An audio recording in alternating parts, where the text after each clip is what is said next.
Awareness का programme चलाया जाए, कैसे हम लोग वो कदम उठाएं जिसके लिए एक्सीडेंट्स कम हो सके। सड़कें बहुत शानदार बन गई है, गाड़ियां बहुत आधुनिक आ गई है, बहुत फास्ट चलाते हैं, तो पब्लिक को भी साथ देना चाहिए, हेलमेट पहनना चाहिए, बेल्ट लगानी चाहिए।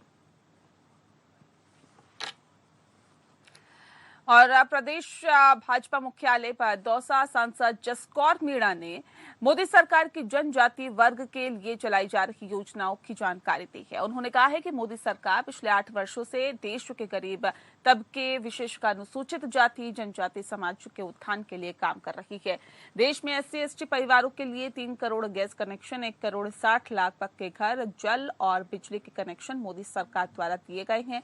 साथ ही जन धन खातों समेत तमाम योजनाओं का पैसा सीधे किसानों के खाते में पहुंच रहा है। उन्होंने कहा कि जम्मू कश्मीर राज्य से धारा 370 हटाकर जनजाति वर्ग के लिए आरक्षण का मार्ग प्रशस्त किया है। मोदी सरकार बाबा साहब के सामाजिक समरसता के सपने को साकार कर रहे हैं। और ऐसे में जबकि 70 सालों से कांग्रेस शासनकाल में दलित और पिछड़े वर्ग को केवल वोट बैंक ही समझा गया, केवल अटल जी के शासनकाल में ही प्रभावी रूप से आरक्षण का लाभ दलितों को मिला। यूपीए शासनकाल की तुलना करते हुए जसकौर ने कहा कि 2013 तक केवल 3 करोड़ रुपए का लाभ SC/ST वर्ग के छात्रों को मिला। वहीं मोदी सरकार की ये राशि 50 करोड़ तक पहुंच गई। मोदी सरकार की एकलव्य विद्यालय योजना के तहत देश भर में 512 विद्यालय खुले, जिसमें राजस्थान के 8 विद्यालय स्वीकृत हुए। यूपीए शासनकाल तक जनजाति वर्ग के लिए बजट में 3,850 करोड़ था। इसके मुकाबले मोदी सरकार में 8,451 करोड़ तक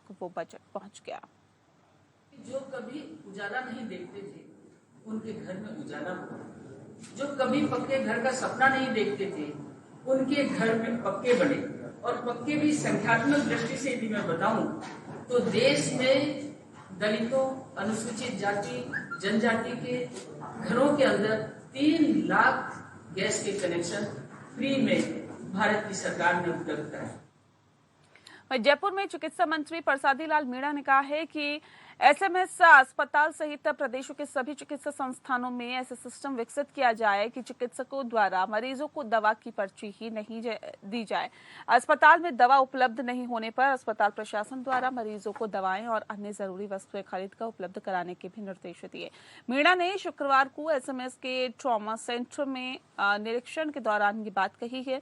साथ ही आपको बता दें कि उन्होंने कहा है कि अस्पताल की सभी इकाइयों per unit head round the clock उपस्थित रहें। इसके अलावा नर्सिंग स्टाफ को भी व्यवस्थित किया जाए ताकि मरीज को किसी भी तरह की परेशानियों का सामना न करना पड़े। उन्होंने कहा कि मुख्यमंत्री निःशुल्क दवा योजना के तहत विभिन्न चिकित्सा संस्थानों में 969 तरह की दवाएं निःशुल्क उपलब्ध हैं। चिकित्सक मरीजों को दवा की पर्ची ही न लिखे बल्कि उन्हें बेड पर ही उपलब्ध भी करवाएं।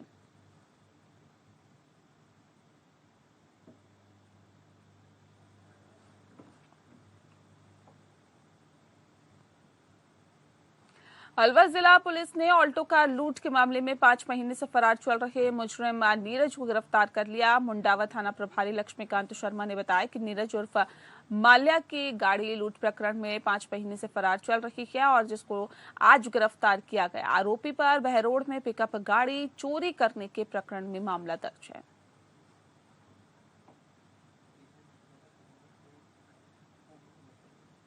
भाजपा प्रदेश अध्यक्ष सतीश पूनिया ने मुख्यमंत्री अशोक गहलोत के बयान पर पलटवार करते हुए कहा है कि राज्य की कानून व्यवस्था संभालने में विफल अशोक गहलोत अपनी सरकार की सभी विफलताओं का ठीकरा केंद्र सरकार पर डालते हैं और ऐसे में जो काफी ज्यादा हास्यास्पद है।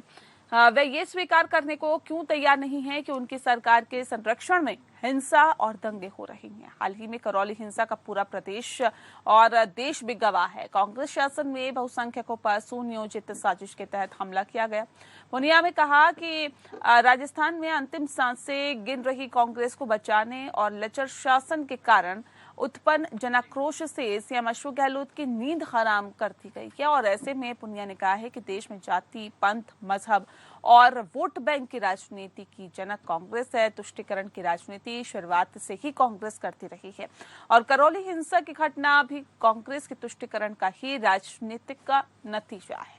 उन्होंने कहा कि अशोक गहलोत बताए कि भारत का विभाजन, कश्मीर, सिख नरसंहार, इन सबका दोषी क्या कांग्रेस नहीं है? अपनी सरकार की नाकामियों से ध्यान भटकाने के लिए मुख्यमंत्री बार बार केंद्र सरकार पर झूठे आरोप लगाते हैं।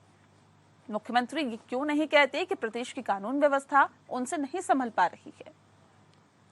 अशोक गहलोत जी बार बार अपनी सरकार गिराने का आरोप भारतीय जनता पार्टी के केंद्रीय नेताओं पर लगाते हैं, लेकिन वो भूल जाते हैं कि वो 42 दिन बाड़े में इसलिए बंद रहे कि उनकी पार्टी में विग्रह था, उनकी पार्टी में असंतोष था, नई पीढ़ी में बदलाव की अकुलाहट थी और जिस तरीके से उनका आलाकमान की कमजोरी साफ नजर आती है, वो एक तरीके की शीत निष्क्रियता की तरह काम करते हैं, मौसमी तरीके से काम करते हैं। उनके आलाकमान में दम नहीं था, पार्टी के भीतर विग्रह था और ऐसे समय में जब कानून व्यवस्था पूरी तरीके से ध्वस्त हुई, ऐसी कमजोर सरकार, कमजोर पार्टी जब अंतर्कलह की शिकार होती है तो सियासी आरोप आपके पास में बचाव का एक माध्यम होते हैं।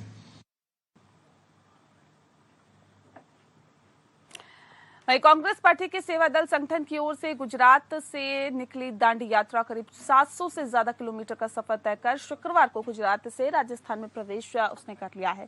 दांडी यात्रा का राजस्थान की सीमा में प्रवेश करने पर जोर शोर के साथ ही प्रदेश के मुख्यमंत्री अशोक गहलोत, प्रदेश कांग्रेस प्रभारी अजय माकन समेत गोविंद डोटासरा और मुकुल वासनिक ने स्वागत किया है। साथ ही वो कुछ दूर तक यात्रा के साथ चले। इस दौरान सीएम अशोक गहलोत ने एक आम सभा को भी संबोधित किया। अपने संबोधन में अशोक गहलोत ने कहा कि सरकार द्वारा आम जन के हित में शिक्षा के क्षेत्र में, चिकित्सा के क्षेत्र में कराए गए राज्य सरकार के कार्यों को सराहा और साथ ही उन्होंने भाजपा सरकारों और केजरीवाल सरकार का हवाला देते हुए फिजूल तरीके से विज्ञापन पर खर्च न करने की नसीहत भी दी।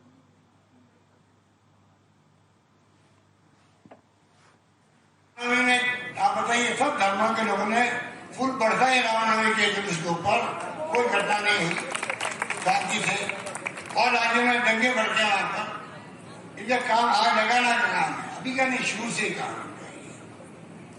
शुरू से लोग भड़काते धर्म के नाम पर, आग लगाते हैं और कांग्रेस के लोगों का काम हमेशा आग बुझाने का रहा देश के अंदर, आग बुझे गए। वहीं करौली में हिंडौन सिटी राजकीय चिकित्सालय में कार्यरत डॉक्टर मीणा के घर में गुरुवार देर रात अज्ञात चोरों ने चोरी की वारदात को अंजाम दे दिया। डॉक्टर विजय सिंह मीणा ने बताया है कि वो गुरुवार को एक शादी समारोह में गए थे। पत्नी कोटा के अंदर मायके अपने गए हुई थी और जब वो वापस आई तो मकान में देखा तो वो दंग रह गए। दरअसल घर के ताले टूटे हुए मिले और घर में रखा हुआ 30 लाख रुपए नकद और 10 लाख रुपए के जेवरात और अन्य सामान गायब मिला, जिसके बाद उन्होंने पुलिस को इत्तला दी और उसके बाद पुलिस तफ्तीश में जुट गई है। पड़े थे वो गायब थे। मैंने सोचा यार चोरी तो हुई है, तो मैं तुरंत ऊपर भागा, देखा तो वहाँ तो वो उसकी कुंडी टूटी हुई है ऊपर की रूम की और उसमें समथिंग 30 लाख के समथिंग तो केस था और वाइफ की ज्वेलरी थी 10-12 लाख के समथिंग, तो वो वहाँ से गायब। उत्तराखंड के कृषि मंत्री गणेश जोशी ने मसूरी में एक कार्यक्रम में शिरकत करते हुए पत्रकारों से क्या कुछ कहा, आपको बताएंगे एक छोटे से ब्रेक के बाद।